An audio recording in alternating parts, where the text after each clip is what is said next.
Good to see you. And you're looking magnificent, I must say. You know, and give my best to Allison when you talk. Thank you. In the audience, welcome very, very much. Our guest here is a guest who's been a guest a number of times on Conversations. The only difference being a little bit that he's taken a new name for himself. This is the Reverend Joseph Tufts Ben David. That's He's correct. added the Tufts just recently, and we've put that into the graphics and so forth. And Reverend Joseph, welcome really very, very much. It's so good to see you again, my friend. Well, it's always a pleasure to be here. Yes, well, that is true. I almost feel like at home. I just feel like your living room, right? Yeah. But, and you've been here. We just did a program earlier today. We taped that we're just going to have to do a little editing to with George Stoney, who is just celebrating, he's in his 94th year. And he's just being honored for his film work, and he's a father of public access and so forth. And you got a couple of years now. You're up to 45 now, I understand. And, or is it 39? You're 39 years old now? Like Jack Benny was 39? Yeah. I'm now over 90. Over 90. God bless you. So you look great, and you've had a wonderfully interesting and intelligent, contributive life. That you've led. And in fact, I would like it if maybe we could here on this program talk a little bit about that, because I know you were a humanist. You're a reverend within the humanist tradition, and you've been interested in ethics and humanistic questions of justice and so forth. It seems to me your whole life. But maybe you could share a little bit of that. You're from Prague originally. Maybe you could share a little of that. Right. I was in Prague. Right.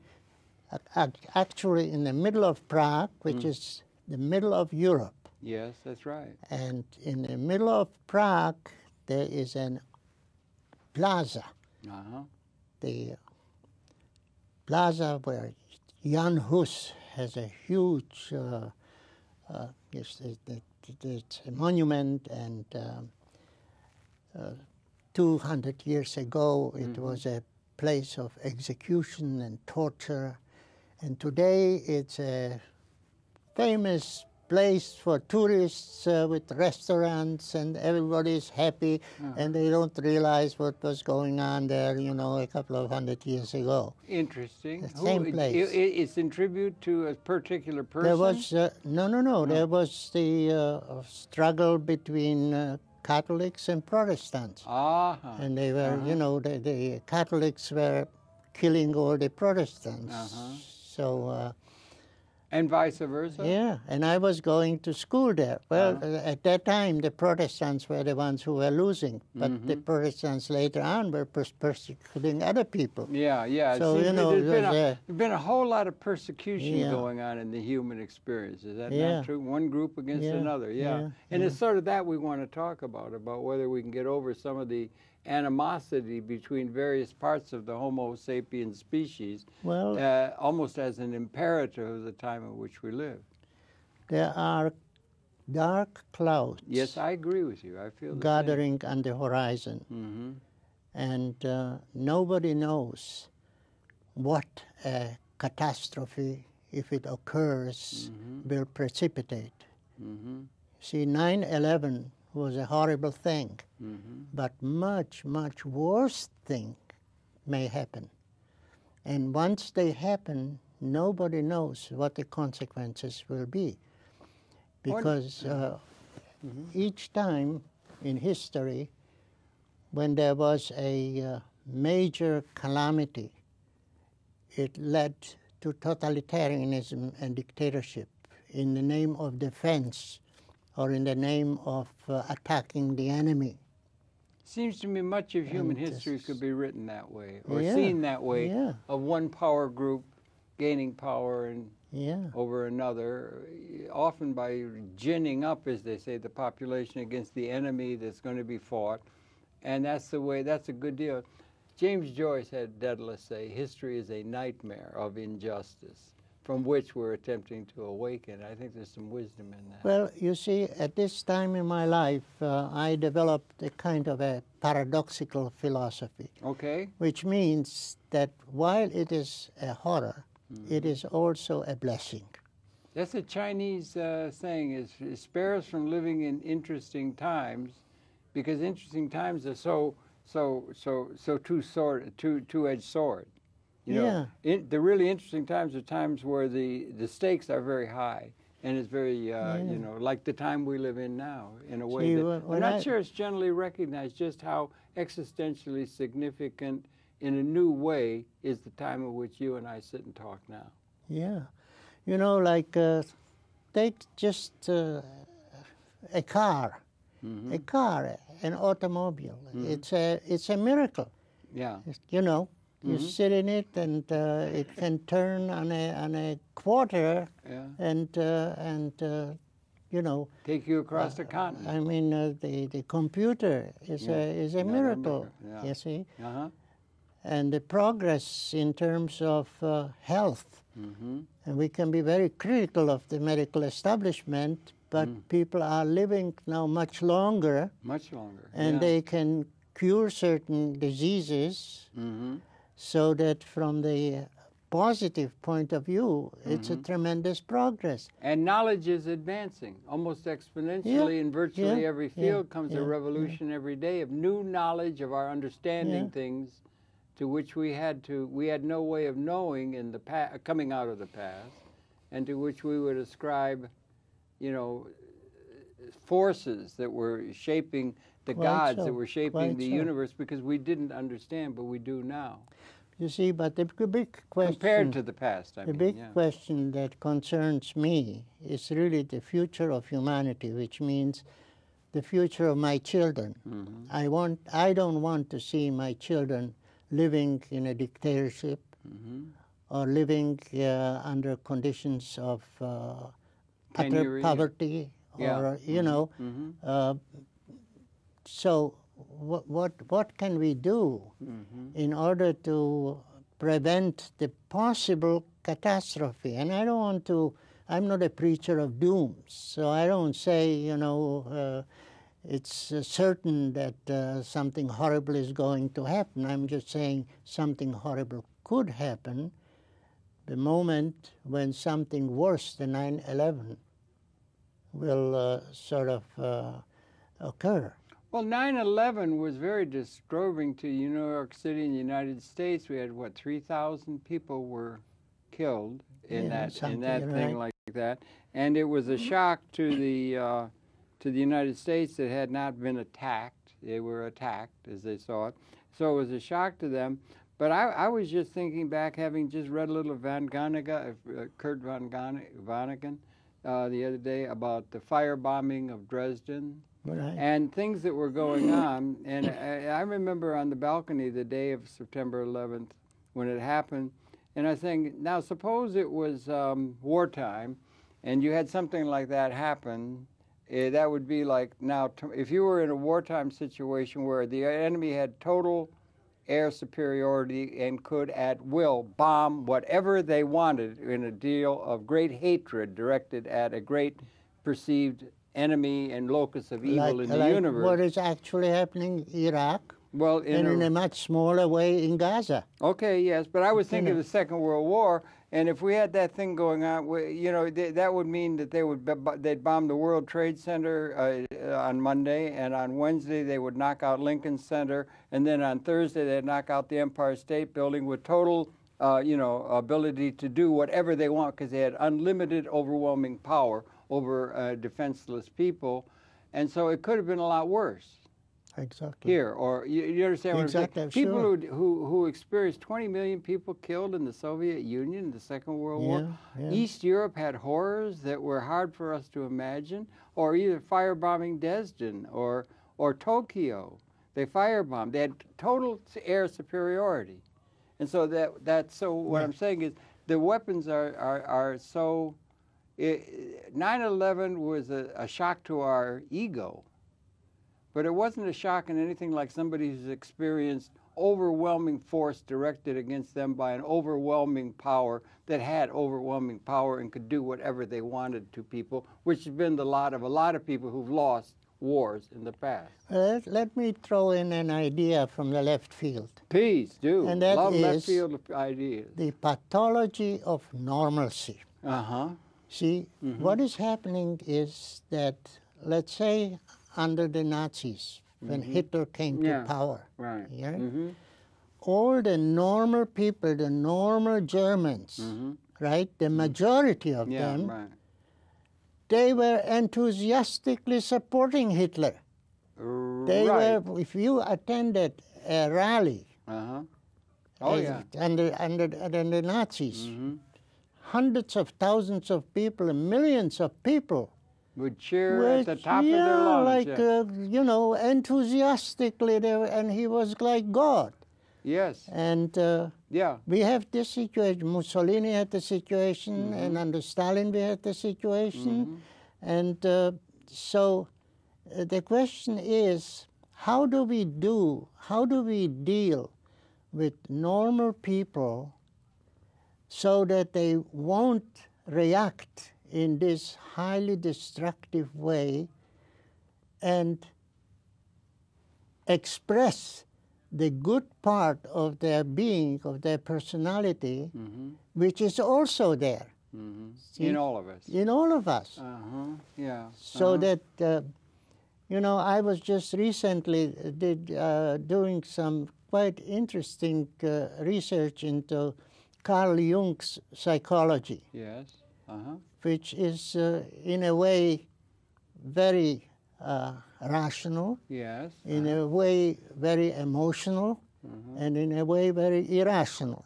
So it's a kind of a combination, but it's deeply moving because he was such a real, normal human being with a very special insights. And what he came up with was this idea of collective unconscious. That's right. Yeah. That we all have within ourselves a kind of compelling attitude, obsessive attitude, which has nothing to do with our conscious. It's unconscious. Yeah. And it's collective. And it has to do with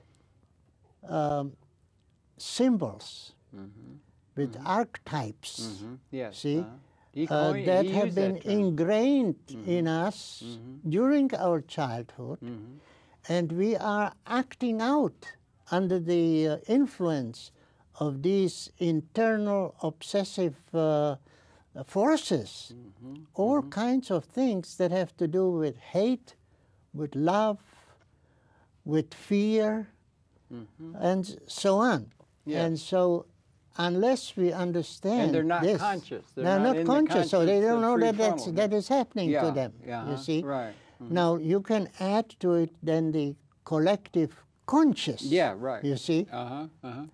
But if the collective conscious is not aware of the collective unconscious, and we weren't aware of it for then a long time. We are completely, you know, like automatons. Right, in a way that's true. Yeah, that's right. And what I feel, I mean, right now, the major, so to say, forces that could affect it are, first of all, philosophy, psychology, economics, politics, and in many ways, religion. I mean, religion is one of those forces that have to do with this unconscious, with this collective unconscious. Because if people, let's say, have been deeply influenced by the crucifixion of Jesus, and they are feeling the pain of Jesus on the cross.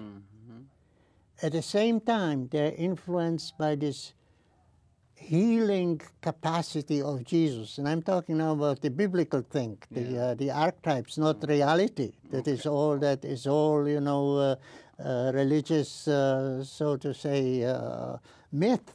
But it's there. Yeah. See, and in the mind it is real. See? Right.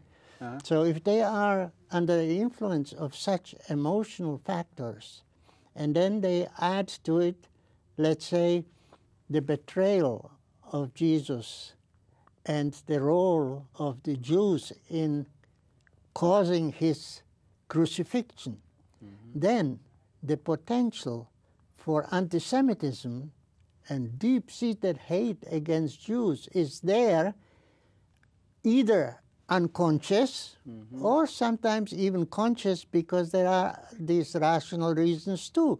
I mean, Jews compete with non-Jews, and then, you know, competitors would always have all kinds of feelings.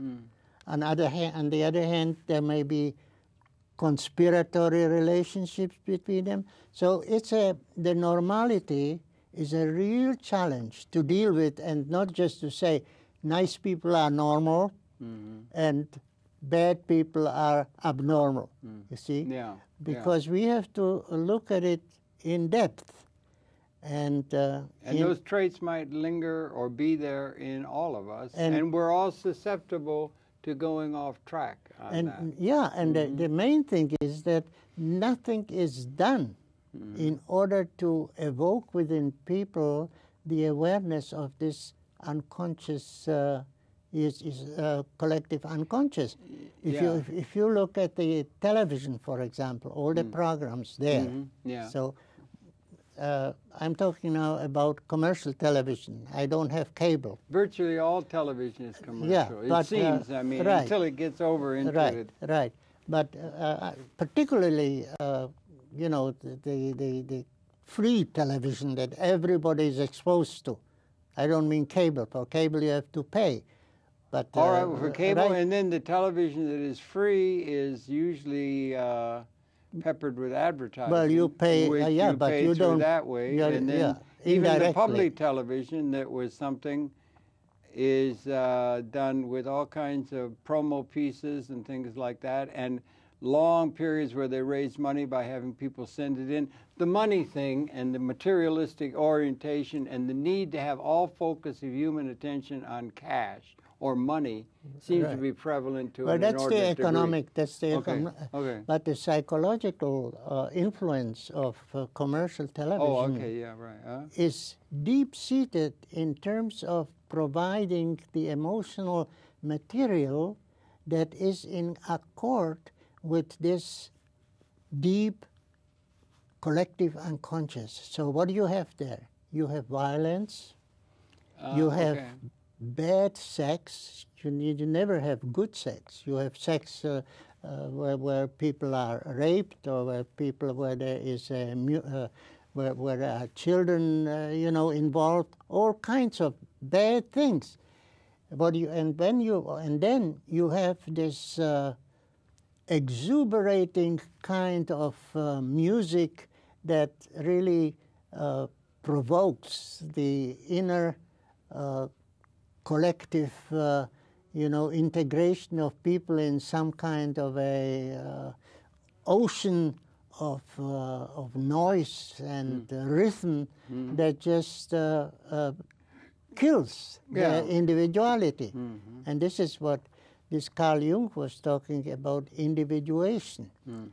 And it was really a different word for self-actualization that has to do so much with humanistic psychology and with what I, you know, am active in, with humanistic religion. Yeah, and Maslow would talk about Maslow, of course. And you were working with no less than Martin Buber, who was a major force. You knew him in Israel in the early stages. See, Martin Buber was for me, I would say that the major value of Buber I see not so much in philosophy, but in his existential approach to human relations. He would have been introducing or be aware of what you were talking about, the collective unconscious. He would have been very much tuned in to that larger reality than normally is perceived. Definitely. Very sensitive. Definitely. See, I was introduced into humanistic psychology at the age of about 17. Oh, really? Yeah. Back in Prague? In Prague, We, in the Unitarian Church. See, the Unitarian Church was not Christian in Prague. It was universal. Well, the Unitarian Church is a little bit odd. which was quite unique. Yeah. Because it was very easy to make it into a nice liberal Christian church. Well, but it could was be not. even. You could even have a lot of people who were into, as they say, a secular view rather than repairing to the religious notions of the universe. Well, and there was a lot of that happening with increased education. You see here too. So universal. You could be pretty secular and be calling yourself a Unitarian. Well, you see, in my conception, there is no difference between secular atheism, so to say. Secular what? Atheism. Atheism. Atheism. Well, atheism is different than agnostic. Yeah. Well, but atheism would be always secular. Well, yeah, but atheism, you're getting down to a thing that's fundamental. That is, there's a fundamental way in which nature is set up. And any fundamentalism, I'm distrustful of myself. Because it's all synergetic, and it moves through time. But you see, secular atheism and ethical spiritualism is really the same thing. Okay. You see, if you are, let's say, a secularist, which means you're not using the word God, you're not using the word religion, but you live a highly ethical life, that your fundamental orientation is towards improving yourself, improving the world, live a harmless life. It is exactly the same as when someone is preaching in terms of religion, love, compassion, justice, and so on. So those are parts, if I may, those are parts of an ethic. Yeah. But you also have a self-reflective consciousness that seems unique to Homo sapiens species among all the creatures that have evolved. And one of the things they're able to do is contemplate in a way that it seems others don't their mortality. And they are also able to understand or want to have understanding of the larger issues that, say, a crocodile probably doesn't have as part of its makeup. They have these larger issues, so they had to have some understanding of what it's about. They had the ability to have that kind of a Are you talking about intelligence? Intelligence, right, yes, right, and ability, a self-reflective consciousness, and that they have that, and so then they're able to be aware of their demise, and they want to have some way of dealing with that big issue. And then also you're talking about Jung, collective unconscious. We didn't realize the unconscious in a way. We used to put it off to Thor or gods or something, but Freud introduced that. The idea. The individual. He was a giant. He came up with the individual unconscious. And that's tuning into another realm that we're not prefrontal lobe, conscious of. And so that's part of the understanding of things that's coming out of learning, sexual learning. We're learning more all the time. Yeah. Well, I think that both are very valid. The individual unconscious, that has to do so much with not just symbolic archetypes and so, but has to do primarily with the relationship to one's parents, particularly during the first 5 years that we are totally unaware of. Absolutely crucial, yeah. And the womb, for that matter, we're learning, and things are forming and all that. And it's so wonderful. We didn't know, Joseph, 30 years ago how the brain works. I mean, just physiologically, we didn't know. We were in such terrible ignorance compared to what is now. And that knowledge, that range of knowledge is now going exponential in the time in which you and I live, whereas it's been at a snail's pace throughout most of our 200,000-year sojourn on this planet. We're at a time of qualitative transformation in the evolutionary process, it would seem now. And there are signals of But that is the challenge. Okay. How are we going to cope with this enormous accumulation, let's say, practically speaking, in terms of technology? I mean, we have now all this machinery, all these instrumentalities with which we can turn this world into a paradise or into a bunch of garbage. Well, that's a thing, if I may. It's a large theme. It's one that I'm very taken with, and we just aired a program last week with the eminent physicist, Michio Kaku, who along with Green have come up with the mathematics of string theory, and that gives us a universe, and not only this universe, which started 13.8 billion years ago, but that we're probably, the mathematics seem to argue that this is a black hole and that there is a connection to other universes, parallel universes, which gives a whole different take on thermodynamics by which you can understand intellectually what's going on in terms of evolution. So, but the weapons are extensions of our consciousness, or we can extend our consciousness in the form of tools and technology in a unique way. There's some creatures do. I mean, they do it instinctively. Worms make tunnels, and birds make nests, and so forth. But we can do it. And at some point, that reached a point where we could make the environment other than in an Eden-like sense you're working against. In the first time, we can do that. And now the weapons, and Mr. Kaku worked with Mr. Teller. Yeah. And he knows. And he knows what's going on, particularly what they call binary bacteriological weapon systems that are being led, or the research is the leading research by the political leaders through history has been to get weapon systems that give them advantage over another people so they could either steal their grain, conquest them, or so forth. But that the weapon systems, if they were to be unleashed, I keep saying it, but they're now species lethal. He put a stamp on saying absolutely no doubt about it. No doubt about it. Not a single human being would survive. And that existential new reality, it certainly got to be there resonating in this collective unconscious somewhere, if not in there. And we try not to think about it, but that's existentially new. Couldn't do it in the Second World War as much as Hitler and the rage and so forth that was manifest in that. It was we were collectively impotent to where we had the capability of destroying the entire Homo sapiens species. He said there's no doubt about it that is the case. Well, you see, that's something that's got to be resonating in people's mind, whether they want to say it or not. But you see, it's existentially new, I'm saying. But and it's only since about 1970. You cannot approach people with anything rational. Okay. I think this is the most, how should I say, ineffective way to deal with the public.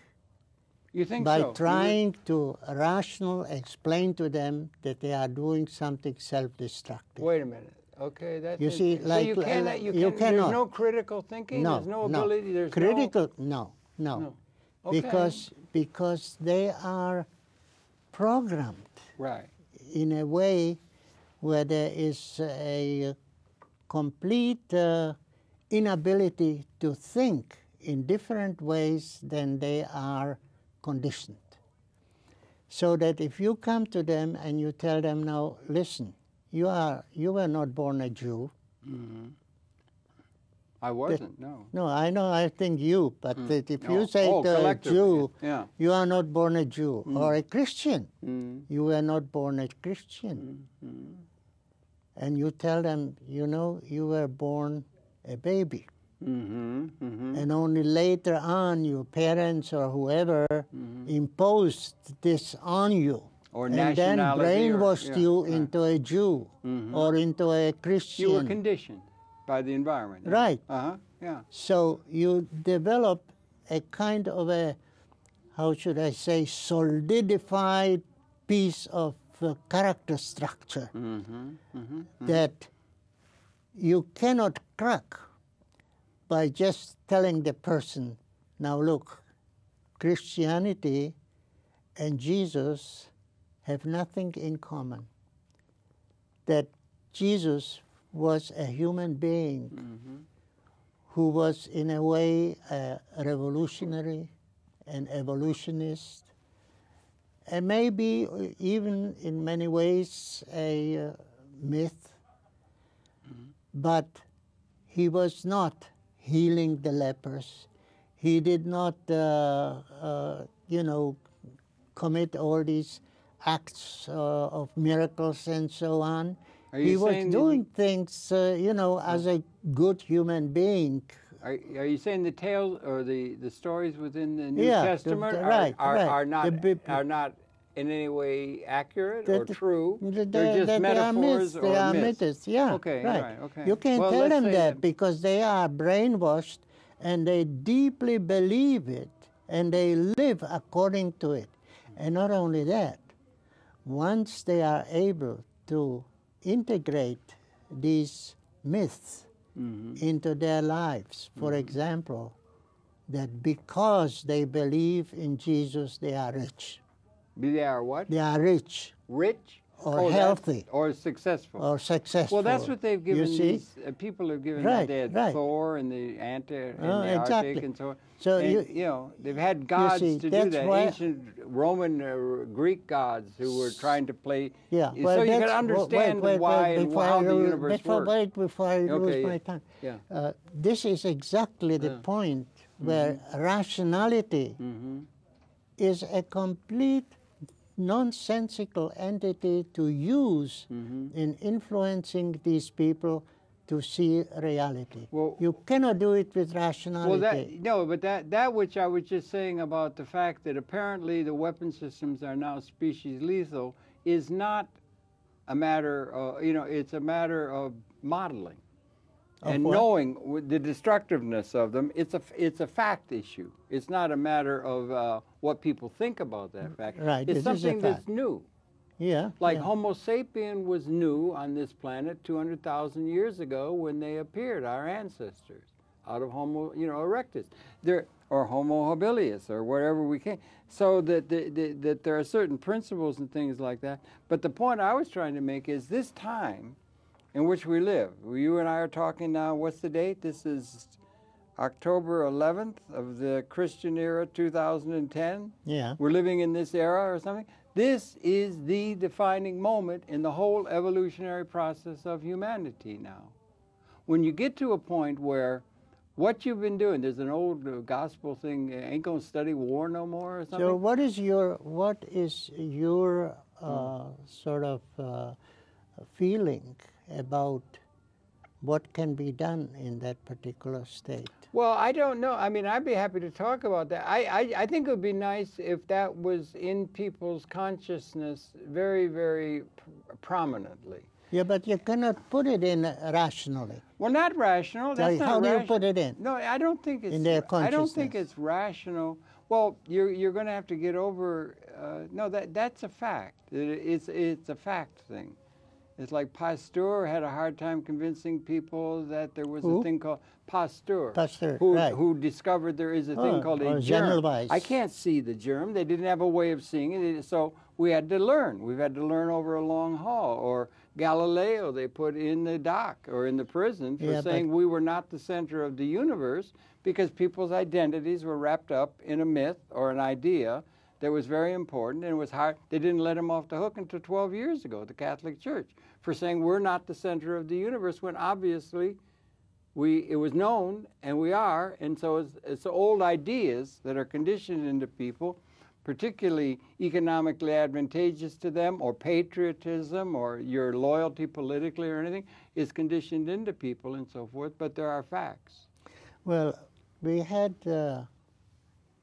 in the 19th century and beginning of the 20th century, the most influential teaching and philosophy was really Marxism, because Karl Marx came up with a critique of society which was so devastating that it put capitalism into a state which is eventually self-defeating.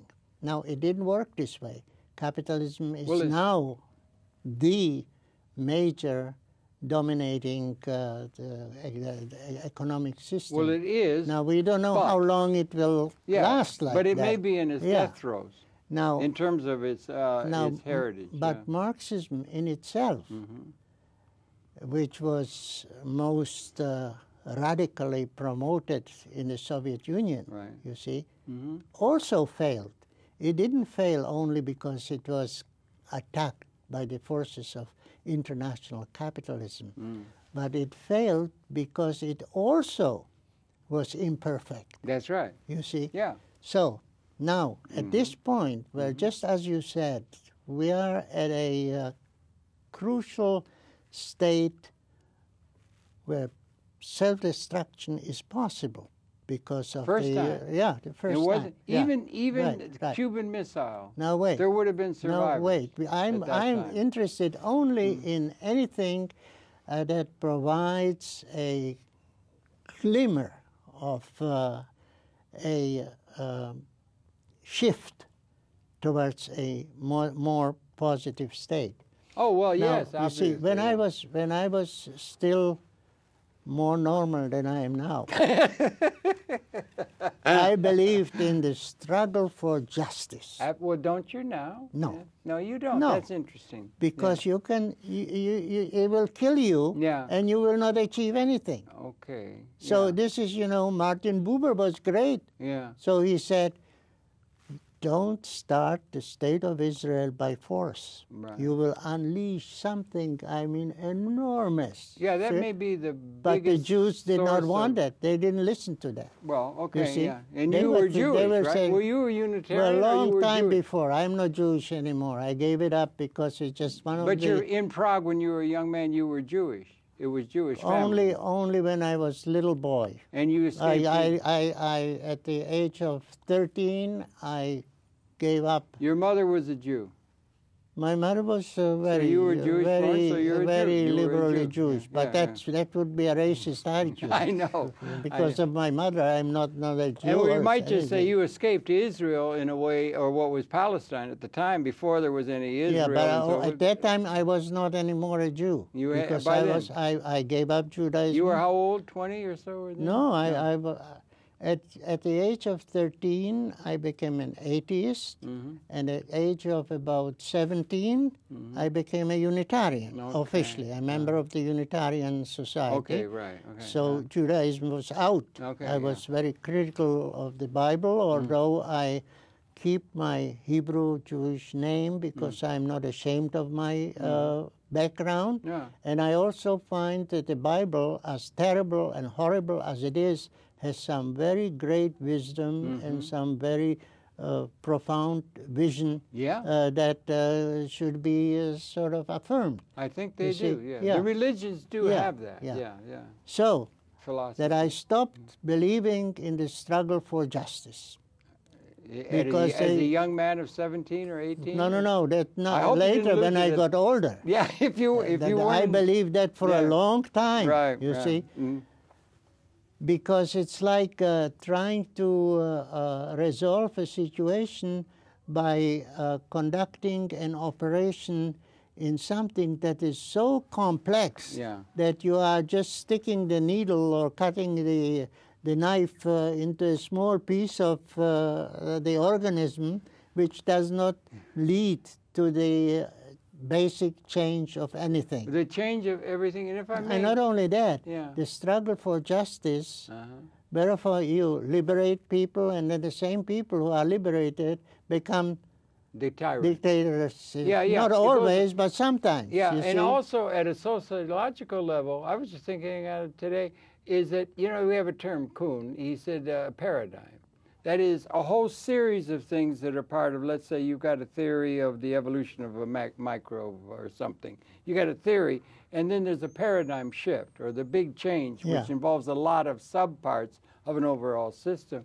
And then if you're coming to a change where you have a more than that, I mean, within a particular part of reality, let's say, is becoming like that. But if you have one that's going to affect virtually everything, every institution, everything that is inherited by everyone out of all of history or something, where there's going to be what would be called a qualitative transformation, which links up subsystem minor things like, say, economics and politics and all of these kind of things for some reason that is in time called for. A paradigm. How will we deal with a paradigm, a paradigm, a paradigm, a paradigm, a paradigm, a paradigm, a paradigm, Okay. interconnected chips? Let me respond and are to we that. at that kind of a time? Well, let me respond to that. Do you understand the point? Yeah. Well, what you are talking about is, so to say, the ultimate common denominator Well, that that's could good. be Yeah. used as a catalyst to precipitate this shift. Well, take an example of birth. We're both males, so we've not given birth, but you've had birth, and we've all experienced birth. And we have a time when we're in a fallopian tube, then we're in a womb, and then we're in a birth canal, and we're inside of a system, and we're about to come into a new way of being. We're birthing to a new way. It's sort of like the origin of species come out of a condition, and there's something new appearing. But you're in the birth canal. You cannot know what it is outside of that canal. You can project what it might be, or the larger, say, the universe. You can do it, but you don't know, and you haven't made a transmission or transformation that allows you to know what's outside the womb. So humanity may be coming to the end of the birth canal, and that it's about time for the water to break, and it's about time for there to be an understanding that that signal, that negative signal that we were saying to you, might be seen as, or Hitler, or the injustice that is manifest everywhere, and a lack of leadership that exists within the world currently and so forth. But that's a warning signal, or a labor pain, or something of a transformation that's inherent in the condition. In order to, if it's to be realized, it would be the adverse side of the fact that we're going to join entropy as a species. We're going to perhaps destroy our entire species, rather than perhaps the opposite side would be we have a condition that allows us to liberate the whole of the human society that's never been available to us in the past, like you said, and also that we have that capability, and also the whole ecology. So that we're coming to a time of some qualitative transformation and understanding the whole of everything, and we don't have visionary leadership, how we can get to a situation where everybody can be liberated in a synergistic paradigm. Every institution is out of date with what is required for survival, what the future requires. And that's the kind of transformative moment we were either blessed or cursed to be born into. Okay. Do you understand? Let me respond to that. Amongst the many instrumentalities that are available to human beings to affect history, I feel that at this point, the most significant is really the question of religion. Now, religion. Let me explain what I mean. Okay. There are two kinds of religion. There is organized religion, which is, Judaism, Christianity, Islam, Buddhism, and so on. And each one contributes to the disintegration of society by applying a particularized kind of philosophy or story that eventually divides people into what is true and what is false. See? Right. Yeah. My religion Übermenschen, is Untermenschen, and all that. Racism, all a bunch of the. So there is this fragmentation of society where already now some of these religions stand in a mortal kind of a approach to each other, ready to kill each other. Yeah. You see? Now, this is the kind of religion we have in terms of organized religion. However, there's another kind of religion which you can call personal religion, which has to do with the sum total with a conglomeration of persons' feelings and thoughts and attitudes towards that which they consider as the highest force that affects destiny, that affects life. Yeah. You see? So that is what your personal religion would be. We could sit down and talk about it for a couple of hours, and then I would understand, you know, what your personal religion is and what my personal religion is. But personal religion is a very, very important thing because it affects people's behavior in the most profound manner. See? Now, as such, this collective kind of personal religion. Personal religion. Religio. Yeah, okay, go ahead. Yeah. This, the collective force of personal religion, where people would project their thoughts and feelings together, but in a creative sense, not in a destructive sense, not in a divisive sense, but in a creatively unifying sense, see, would be very important.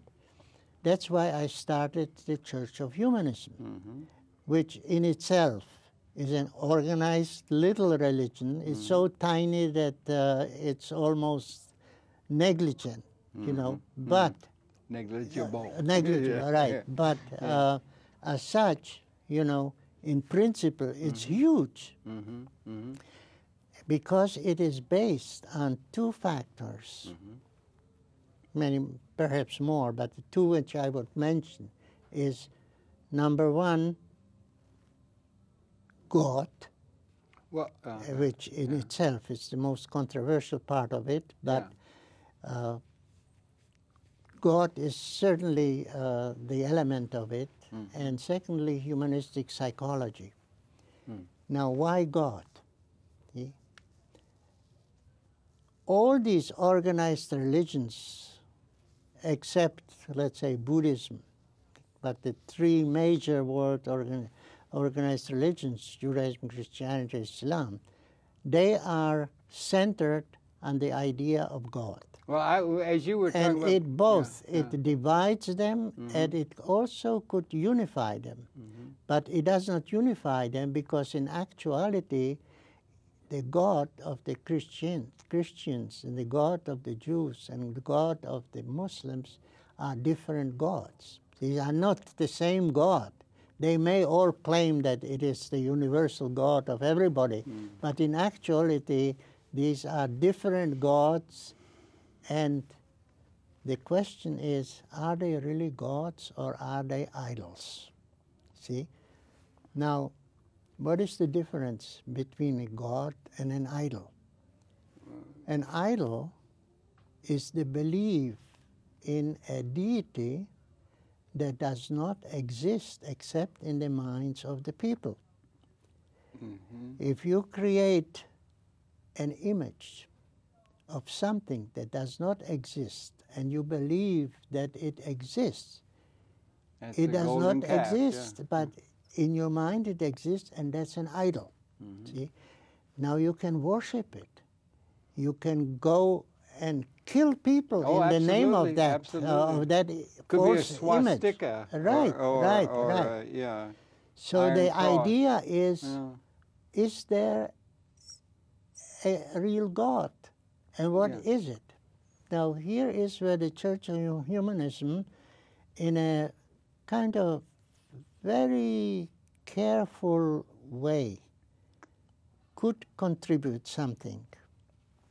See, because there are two kinds of ways to see God. Number one is to see God as an illusion. In other words, call an illusion God. Secondly, you can see a metaphor as God, where you can say, love is God. God is love, you see?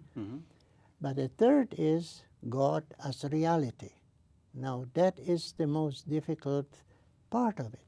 Now, how could God be, what is the reality of God, you see? Now, this is where we have come to a certain conclusion that could be helpful to other people and eventually unify these religions. And that is that the idea of God has to be based on at least two values. Number one, it has to do with the highest ethical principles and values. In other words, it has to be based on the highest good. Number two, it has to be real, has to be something that is part of reality, or which is reality. Mm-hmm. And so what one of the philosophers who was very helpful in it was John Dewey. John Dewey, when he was old, he wrote the only theological book, because he needed guts to write this book, you see, entitled A Common Faith. And in that book, he is providing a humanist definition of God. He says that God is the fusion of the ideal and the real. In other words, when the real becomes the ideal, this is a process. And he and some other philosophers created something called process theology. Yes, I've heard that. This is something that is still not very much, it didn't enter the popular mind of people. And if you just tell the average person what is, processes, they say they don't know anything about it. But process theology is the latest development of theology, where God is not seen as this idol, this nonsensical thing floating in the air, you see, but it's seen as a process. And in the Church of Humanism, a changing process. It's a process, the evolving process, sure. Right. Well, that begins to in the Church of Humanism. Let me finish this thought. Yeah, please. In the Church of Humanism, we see that it has to be natural. It has to be a part of nature. See, because nature is reality. Now, under normal circumstances, people just see nature as a kind of a mishmash of everything. Animals and plants and and whatever it is, it's just like nature. See, they even don't think about it too much. But in nature, you have two processes. You have, first of all, the predatory and parasitic process, which is overwhelming. The predators, and we should not judge them, because the predators, in order to live, have to kill other animals and devour them and eat them, you see. But still, it's a predatory process, see. And the parasitic process is where just things are growing, and there's breeding and decay, and it's like an ongoing automatic process. Now, this is one process, but then you have another process in nature, and that is the creative process in nature. And what is that? This is the process where nature is transcended by the mind, by the mind, or intelligence of animals, where animals are cooperating together in a, creative process, where they are helping each other, where they are forming families, where there is already a certain philanthropic situations. And amongst them, human beings are endowed, for some reason, have evolved in a way where they are able to produce all these miracles of science and technology and ethics and social justice and so on. So that the creative process in nature, that is really what we would call God. Okay, You see? that might also be. We only got a couple of minutes left. And that is something that all the great founders of religions have had in common. You see, that's what they wanted. And I think that a creative religion like that, like the Church of Humanism, maybe I would, spend once a whole, talk with you about that. We could do that, yeah. That is, in my opinion, a way to save the world from itself. Well, it might be from there it would come. I read these things you're talking, for one, I began to see dialectic. You could begin to get all of the dialectics, male, female. I think it's better to, rather than talking about male and female genders and so forth, male and female functions in the universe, there seems to be that, where there's compression and there's tensional integrity that's intrinsic to the part. And it also sounds to me like this cooperative, or this Gaia, seeing the world as a system. It's a system. Yeah. If you see it as a system, organic, it's being seen that way, the Gaia principle. And then it's also building on a synergy where you've got the universe is, we're beginning to understand, is synergetic. It's the behavior systems unpredicted by the sum of the parts of the process. So that we're coming to new levels of understanding. And Bucky Fuller, God bless him, he used to see the negative forces of thermodynamics. All systems move toward entropy to the limits of the system. That may be revisited now that we're maybe in parallel unit. It keeps it synergetic, the reality, so that there are realities that you can't know when you're in a system that's about to be transformed, like in evolution, punctuated equilibrium, a new thing appears. But he posited that the whole biological evolutionary process was an anti-entropic function in universe, moving across entropy and bringing increased conscious pattern of understanding of the process of which that system is a part. So you have an anti-entropic function, which is evolution itself, and that's the stuff, it sounds to me like you might be talking about this order that might be called for. And that would be the highest order at this time when we reach a point of signaling us that we have destructive capability, unparalleled, and no example for in history, and we have a liberating potentiality from all of the scourges and also the injustices which was built out of the historical context, a liberation moment, a Messiah moment, a moment of qualitative transformation that people have dreamed of, may be this very time, and we have the capability of doing that for ourselves and within an environmental context, so that we may be coming to a point of punctuated equilibrium, a new relationship to the cosmos collectively, that if we make it, we will then understand that. Okay, as a bottom line... And that line, might be what's in store. As a bottom line, in one sentence, the issue is... Liberation? No. Annihilation or liberation of the human society? No, let me say. Okay, sorry.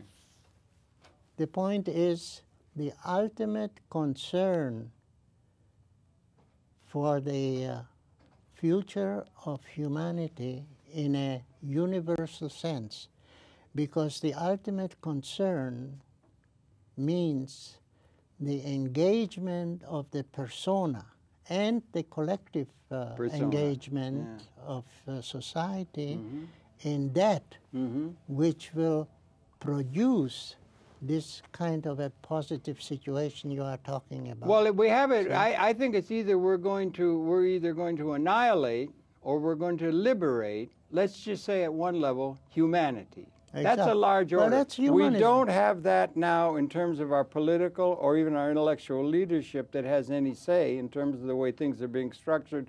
The bombs are being juggled. The ancient hatreds are being advanced. And we, Nick the Greek might say that if you go out among the universe, you find many systems where they simply